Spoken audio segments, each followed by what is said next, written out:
There is a strange truth about human connection that almost no one talks about directly. The people who seem most magnetic, most naturally chosen, most effortlessly loved, they are almost never the ones trying the hardest to be seen. And if you've ever felt yourself fading in rooms where you tried to shine, or watching connections slip through your fingers the tighter you held on, you've brushed against something ancient and invisible. A psychological architecture that operates beneath every interaction you've ever had. What if the very act of wanting to be chosen is the thing guaranteeing you won't be? Chapter 1. The Architecture of Invisible Signals. Every day, in countless small moments, something peculiar happens between people. Two individuals meet. Words are exchanged. Pleasantries surface. And yet beneath the audible conversation, beneath the visible gestures, an entirely separate dialogue is unfolding. One that neither person consciously controls, but both bodies and nervous systems are reading with extraordinary precision. This is not mysticism. It is mammalian biology operating beneath the surface of modern life. Consider for a moment what happens when you enter a room where someone is genuinely at ease with themselves. Not performing ease, not projecting confidence as a strategy, but actually inhabiting a quiet settledness that requires no external validation. Your own nervous system registers this before your conscious mind forms a single thought about it. Something in you relaxes.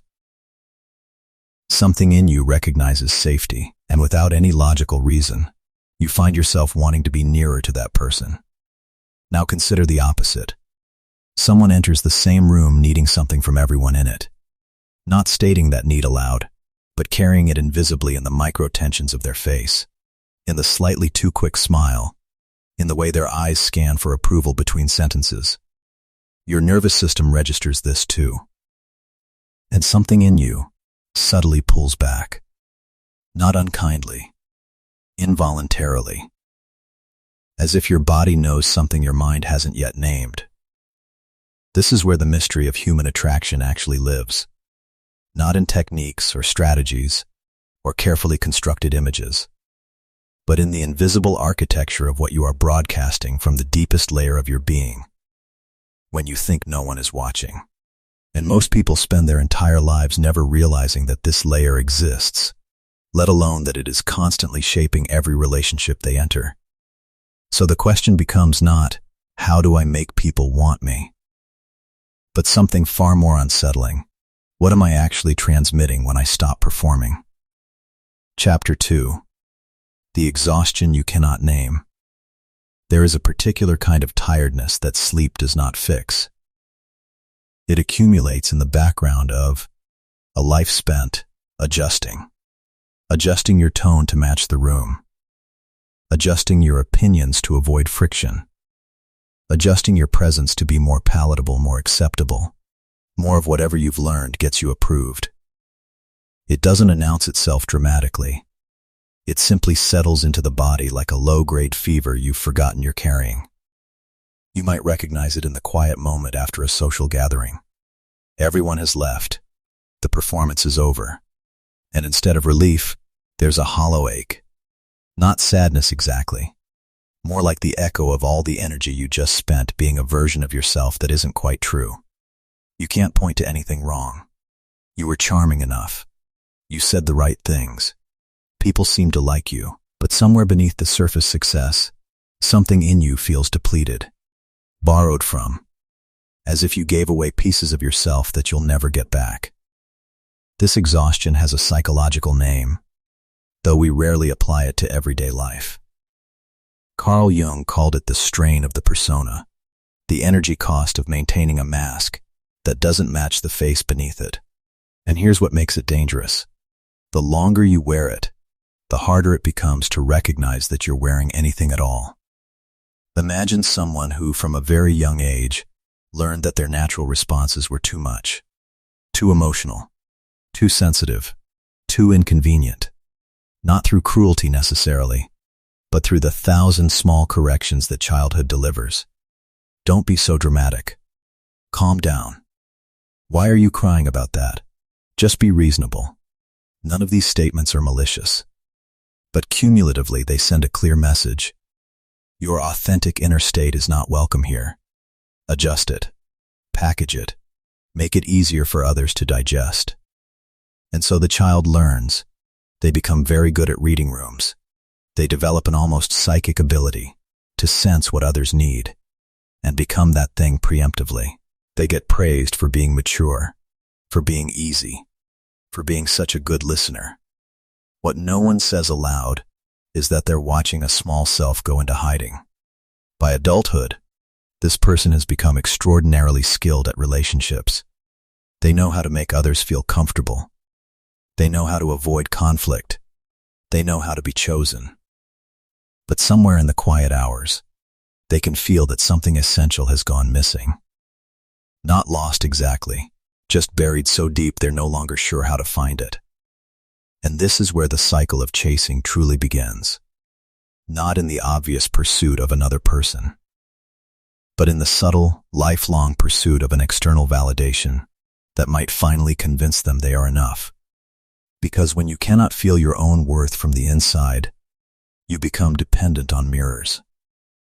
You need others to reflect back what you cannot sense directly. And that need, quiet, desperate, often unconscious, changes everything about how you show up in connection. Chapter 3. The Mirror That Lies. Let me tell you about a pattern so common it borders on universal, yet so subtle most people experience it for decades without ever seeing it clearly.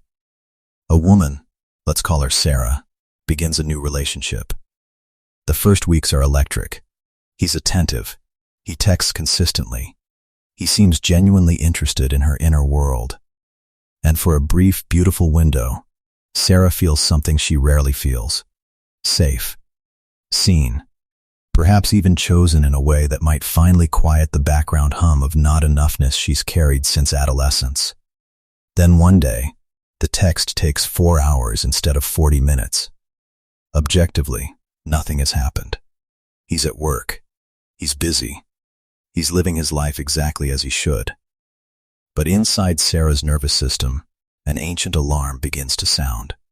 Her mind, trained by years of hypervigilance, begins constructing narratives. He's losing interest. Something's wrong. She said something. She didn't say something. She should have been different. She should be different now. Here's where the pattern becomes visible. Sarah, feeling this internal destabilization, does what her entire history has taught her to do. She tries harder. She sends another message, carefully crafted to seem casual. She checks her phone more frequently. She plans what she'll say to recapture his attention. On the surface, she appears perfectly composed. Internally, she is grasping. And what happens next is the cruelest part of this psychological mechanism. The very energy of grasping, invisible as it is, begins to shift the relational field. He may not consciously register that she's anxious, but his nervous system registers something. A slight pressure, a subtle demand, an unspoken expectation that he manage an emotional state he didn't create. And without understanding why, he begins to pull back slightly. Not dramatically, not consciously. Just a micro-adjustment away from a connection that suddenly feels heavier than it did before. Sarah feels this pullback. It confirms her worst fear. So she tries harder still. He pulls back further. She tries harder. And the cycle that was born entirely inside her own psyche now manifests as an external reality. Her fear of abandonment has created the conditions for abandonment to occur. Jung called this projection. But that clinical term doesn't capture the visceral tragedy of it. You are not simply seeing something that isn't there. You are actively co-creating the very rejection you most fear, then using that rejection as proof that your fear was justified all along. This is why just stop chasing is such useless advice. You cannot stop an action when the action is being driven by a belief system operating beneath conscious awareness. You can stop texting.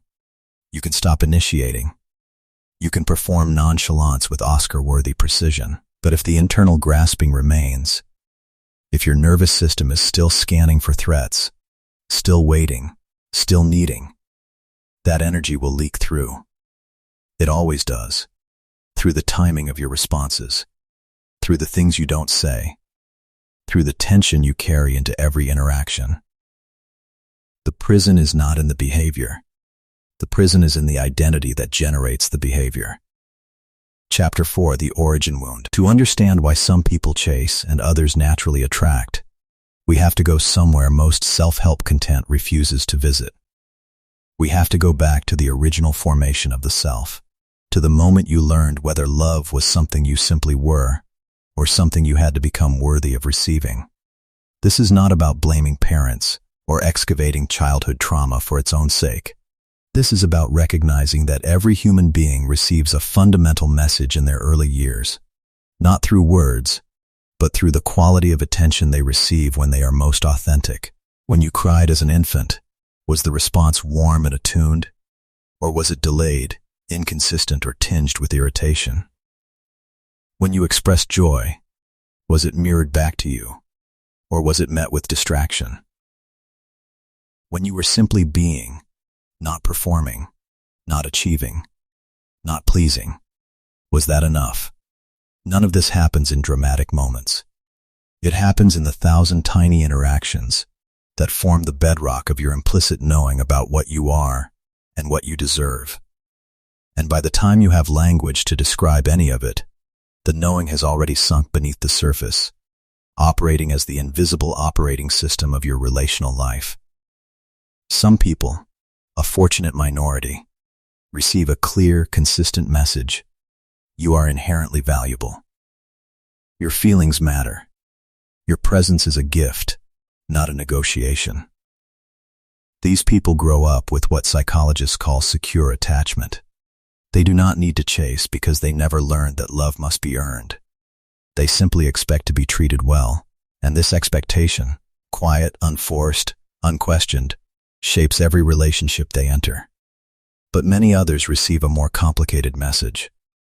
Love comes with conditions. Approval must be maintained. Your natural state requires adjustment to be acceptable. These people grow up with various forms of insecure attachment, and they enter adulthood carrying an invisible burden, the belief that they must do something, be something, prove something, to deserve the connection they crave. And here is the devastating irony.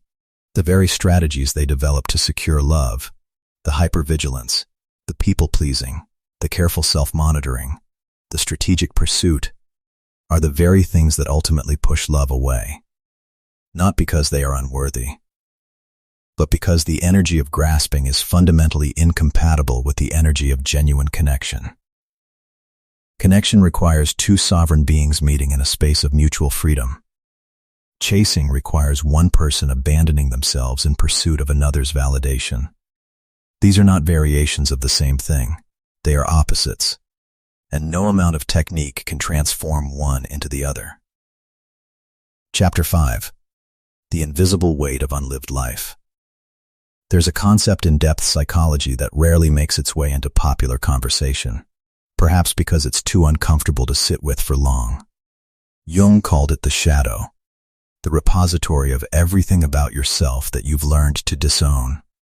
Not just the obviously negative qualities, but also the gold, the power you were taught was too much, the sensitivity that was shamed, the wildness that was domesticated, the fullness that was edited down to fit. When you chase, whether a person, an achievement, or an image of yourself, you are not simply pursuing something external. You are, in a very real sense, trying to retrieve the parts of yourself you've lost. The love you seek from another is often a stand-in for the self-love you cannot yet generate from within. The approval you crave is a substitute for the self-approval you were trained to withhold. The being chosen you desperately need is a replacement for the choosing of yourself you never learned was permitted.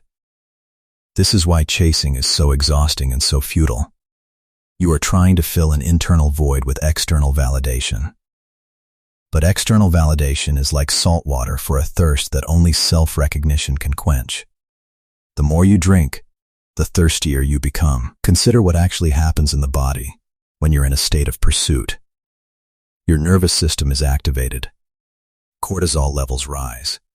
Your attention narrows to a single point of focus, the other person, their responses, their signals, their availability.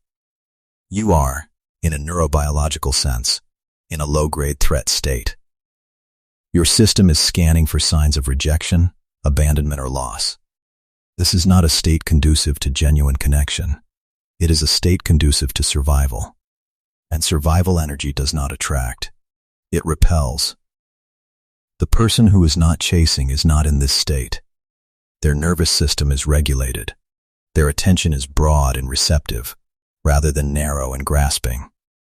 They are not scanning for threats because their sense of safety is internally sourced, not externally dependent. And this state, calm, open, present, is magnetically attractive to others for a very simple reason. It offers what everyone unconsciously craves. The experience of being with someone who does not need anything from you, who is not asking you to manage their emotions or fill their voids or prove their worth, who simply is, and in that simplicity, creates space for you to simply be as well. Chapter 6. The Counterintuitive Physics of Attraction. Let me offer you an image that might reorganize how you understand this entire dynamic. Imagine two people standing on opposite sides of a frozen lake. The ice between them is thin, unstable, dangerous to cross. The first person, driven by a desperate need to connect, begins running toward the other.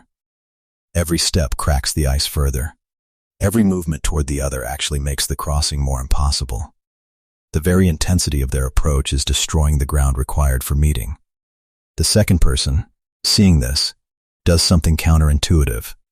They stop moving forward. They find a stable place and stand still. They breathe. They become present to where they actually are, rather than obsessed with where they want to be. And in that stillness, something unexpected happens. The ice begins to stabilize. The frantic energy that was fracturing the surface subsides. And from this place of groundedness, movement becomes possible again, but now it is not grasping. It is walking, slowly, attentively, with awareness of each step. This is not a metaphor about passivity. It's a description of how energy actually operates in human systems. When you are chasing, internally grasping, externally pursuing, you are destabilizing the very field in which connection might occur. Your need creates pressure. Your pressure creates distance. Your distance creates more need. The cycle feeds itself endlessly. When you stop, not as a strategy to get something, but as a genuine returning to yourself, the field changes. The pressure dissipates. The other person, no longer feeling an invisible demand emanating from you, is free to move toward you or away from you according to their own authentic impulse. And if they move toward you, it is real. If they move away, that is also real. Either outcome is more true than the anxious dance of grasping and retreating that characterizes most unfulfilling connections. But here is what makes this so difficult to actually live. Stopping the chase is not primarily about changing your behavior. It's about tolerating a kind of existential discomfort that most people will do anything to avoid. When you stop pursuing external validation, you are left alone with yourself. And for someone who has spent a lifetime avoiding that aloneness through the distraction of pursuit, this can feel like a kind of death. Your nervous system, conditioned to seek safety through attachment, will scream that you are doing something wrong. The silence of not reaching out will feel like abandonment. The space of not performing will feel like annihilation. Every survival instinct will urge you to do something, anything, to restore the familiar pattern of grasping. This is the crucible. This is where transformation actually happens. Not in the comfortable moments of insight, but in the white-knuckled willingness to stay with yourself when every fiber of your being wants to flee into the familiar pain of chasing. Chapter 7. the person who arrived differently. Let me tell you about someone who understood this at a bone level, though she would never have articulated it in psychological terms. Her name was Eleanor, and she was not beautiful in any conventional sense. Her features were unremarkable. Her style was simple. She did not command rooms with wit or charm or strategic self-presentation. And yet, wherever she went, people found themselves drawn to her. Not dramatically, not with obvious fascination, but with a quiet, consistent magnetism that puzzled those who tried to reverse engineer her effect. What was it about Eleanor? If you watched her carefully, and few people did, because her presence was subtle rather than demanding, you would notice something unusual. She did not adjust herself to the energy of a room. When everyone else was performing brightness, she remained steady. When conversation turned to competition, she did not participate. When someone was speaking, she listened not with the performative attention of someone waiting for their turn, but with a genuine receptivity that made the speaker feel, perhaps for the first time that day, truly heard. She was not trying to be magnetic. She was not trying to be anything. She had simply, through some combination of temperament and hard-won wisdom, stopped abandoning herself. And in that not abandoning, she had become a kind of anchor. People felt safer around her, more themselves, less compelled to perform. And they associated that feeling of safety and authenticity with her presence, even if they couldn't name why. This is the secret that the self-help industry cannot sell you. Not because it's complicated, but because it's too simple. You cannot package stop leaving yourself into a 5-step system. You cannot monetize learn to tolerate your own presence with a downloadable PDF. The truth is too quiet. It requires too much of the very thing most people are trying to avoid. The long, unglamorous work of returning to yourself when every habit you've built urges you to seek yourself in others. Eleanor was not born this way. She had been, by her own account, a desperate chaser in her younger years. She had contorted herself into every shape she thought might earn love. She had lost herself in relationships that demanded her disappearance. And one day, after a particularly devastating ending, she simply ran out of the energy required to keep performing. Not as a strategy, as an exhaustion so complete it left no fuel for pretense. And in that exhaustion, something unexpected emerged. Without the constant effort of self-adjustment, she began to feel herself again. Not a better version, not an improved version, just the version that had been there all along, buried beneath layers of should and perform and please. It was not dramatic. It was not immediately transformative. But over time, people began responding to her differently, not because she had changed her approach to them, but because she had stopped approaching them from a place of lack. Chapter 8. The Uncomfortable Freedom. There is a moment in this process that no one warns you about. A moment that feels, in many ways, worse than the familiar pain of chasing. It happens when you've done enough internal work that the old patterns no longer operate automatically.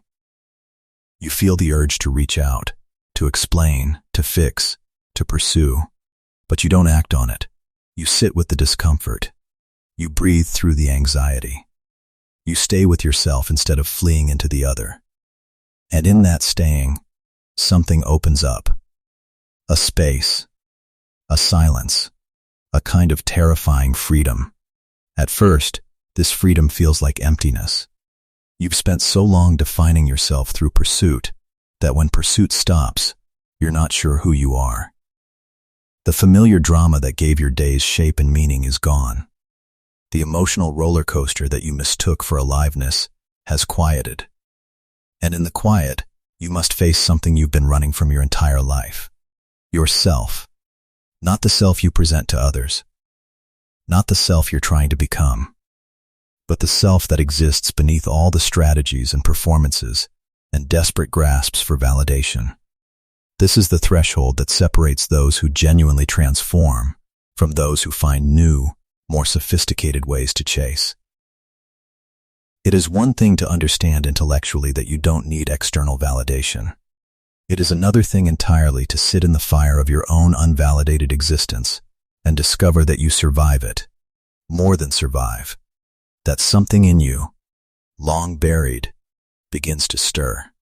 A self that doesn't need to be chosen because it is already here. A presence that doesn't need to be confirmed because it is already present. This is what Jung meant by individuation. Not becoming a perfect finished product, but becoming more fully yourself, including the parts you've hidden, the parts you've disowned, the parts you've been afraid to inhabit. And as you do this work, something remarkable happens to your relationships. You stop entering them from a place of deficit. You stop needing people to be something for you that you cannot be for yourself. You begin to meet others as a whole person meeting another whole person, not as a hungry ghost seeking to be filled. And from this place, attraction changes completely. It is no longer something you do or generate or perform. It is simply what happens when someone who is at home in themselves encounters someone else who is at home in themselves. The connection is real because it is not compensating for anything. The love is sustainable because it is not being asked to do the impossible work of making you feel worthy. You already are worthy. You already know it. And that knowing, quiet, unshakable, requiring no proof, changes the entire field of your life. Chapter 9. What remains when chasing ends? There's a question that deserves to be asked directly. If you stop chasing, genuinely stop, not as a strategy but as a way of being, what actually happens?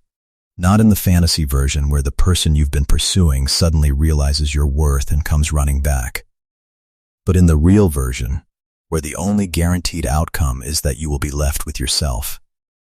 This is the question most people avoid, because the honest answer is uncomfortable. When you stop chasing, some people will fall away. The relationships that were sustained entirely by your effort will dissolve. The connections that depended on your self-abandonment will not survive your self-possession. And this loss is real. It hurts. It should hurt. It is the death of a familiar way of being in the world, even if that way of being was slowly killing you. But something else happens too. Something that only becomes visible after the grief of those losses has been fully felt. The people who remain and new people who arrive relate to you differently, not because you're doing anything different, but because you're being different. You're not asking them to manage your worth. You're not unconsciously demanding they fill your voids. You're not treating them as mirrors whose only job is to reflect back an image you can tolerate. And freed from these invisible burdens, people can actually see you, perhaps for the first time. Not the performed you, not the strategic you, not the you that has been carefully calibrated to earn approval, but the real you, the one who has been there all along, waiting for permission to simply exist without justification. This is the paradox at the heart of authentic attraction. The less you need people to choose you, the more naturally they do. The less you chase connection, the more connection seems to find you. Not because the universe rewards detachment, but because when you stop leaking the energy of need, you become a presence that others can actually rest in. And rest is rare. Rest is precious. Rest is what every exhausted, performing, grasping human being secretly craves. You become the person in the room who doesn't need anything from anyone. And that very freedom, unforced, unperformed, genuine, is magnetic in a way that no technique can replicate. Chapter 10. The Daily Return. So how do you actually do this? Not in theory, not in the abstract language of psychological concepts, but in the actual, messy, moment-by-moment experience of being alive. It begins with a practice so simple it almost seems insulting. You start noticing when you're leaving yourself. Not judging it. Not trying to stop it immediately. Just noticing. When you feel the urge to send that text that's really about managing your anxiety, rather than genuine communication. When you catch yourself performing a version of yourself that isn't true. When you observe your attention scanning for approval, scanning for signs of rejection, scanning for evidence that you are or aren't enough. You just notice. You name it silently, I'm leaving myself again. This noticing is not nothing. It is, in fact, the beginning of everything. Because you cannot change a pattern you cannot see. And most people spend their entire lives acting out unconscious drives without ever once observing themselves in the act. The simple willingness to witness your own grasping, without shame, without immediate correction, is already a form of return. From that noticing, a pause emerges, not a long pause necessarily. Sometimes just a breath. A single breath between the impulse and the action, and in that breath, you have a choice you didn't have before. You can still send the text. You can still perform the role. You can still do the familiar thing. But now you're doing it with awareness. And awareness changes everything. Over time, and this is not the work of days or weeks, but of seasons and years, these small pauses accumulate. You begin to catch yourself earlier. The gap between impulse and action widens. You start to feel, in your body, the difference between acting from lack and acting from fullness. You discover that some of the things you thought you needed to do, you don't actually need to do. Some of the people you thought you needed to pursue, you don't actually want. Some of the validation you were desperately seeking, you can actually give yourself. And gradually, almost imperceptibly, something shifts. You're no longer living from the outside in, constantly adjusting to external signals, constantly scanning for approval, constantly trying to become what others might choose. You're living from the inside out. Your own experience becomes the reference point. Your own knowing becomes the compass. Your own presence becomes the home you've been seeking in everyone else. Chapter 11. The truth that changes everything. Here is what I want you to take from all of this. Not as another piece of information to collect and file away, but as something to sit with. Something to let work on you rather than something to work on. You do not need to become more attractive. You do not need to learn better strategies. You do not need to figure out what other people want and become that thing. Every ounce of energy you've poured into these pursuits has been misdirected. Not wasted. Nothing genuine is ever truly wasted, but pointed in the wrong direction. What you actually need is something far simpler and far more demanding. You need to come home to yourself. Not an improved self. Not a self that finally qualifies for love. Just the self that has been waiting beneath all the performances. The one who knows things your strategic mind has forgotten. The one who doesn't need to chase, because she already belongs to herself.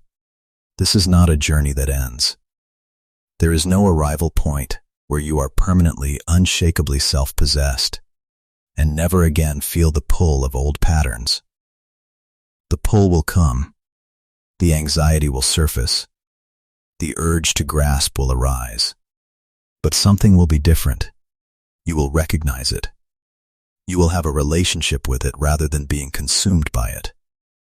You will feel it moving through you without becoming it. And in that recognition, you will discover something that no external validation could ever provide. A quiet, steady knowing that you are enough. Not because you've finally earned it.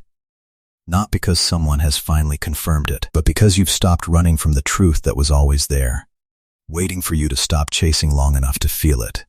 The people who are naturally chosen, consistently loved, effortlessly magnetic, they are not special. They are not blessed with something you lack. They have simply, through grace, or work, or some combination of both, stopped abandoning themselves. And in that not abandoning, they have become a place where others can rest, a presence that doesn't demand, a being that simply is, and that is available to you. Not tomorrow. Not when you've fixed yourself. Not when you've become worthy. Now, in this moment, In the very act of recognizing that the chase has never been about them. It has always been about the distance between you and yourself. Close that distance, not dramatically, not perfectly, just one small return at a time. And watch what happens. Not because you've finally learned how to be chosen, but because you've finally remembered that you were never unchosen. You had only forgotten how to choose yourself. Closing reflection. There's an old idea that surfaces in different forms across traditions and times. It suggests that what we seek is not ahead of us, but beneath us. Not something to be acquired, but something to be uncovered. Not a destination to reach, but a home to return to. I don't know where you are in your own journey with this. Perhaps you're in the thick of it, feeling the exhaustion of constant pursuit, the hollow ache of performing, the quiet desperation of wanting to be chosen. Perhaps you're just beginning to suspect that there might be another way. Perhaps you've already started the long, unglamorous work of coming home to yourself and are simply looking for confirmation that you're on the right path. Wherever you are, know this: the chasing was never the problem. It was always a symptom, a signal from a deeper part of you that something essential had gone missing. And that missing thing was never out there. It was never in another person's approval or attention or love. It was always in here, waiting, patient, unchanged by all your running. The end of chasing is not the end of desire. It is not the end of connection or love, or the beautiful, terrifying vulnerability of letting someone matter to you. It is simply the end of seeking outside yourself what can only be found within. And when that seeking ends, something else begins. A different kind of life. Quieter, perhaps. Less dramatic, but infinitely more real. Thank you for being here. For listening. For considering that there might be another way. I'll see you in the next one.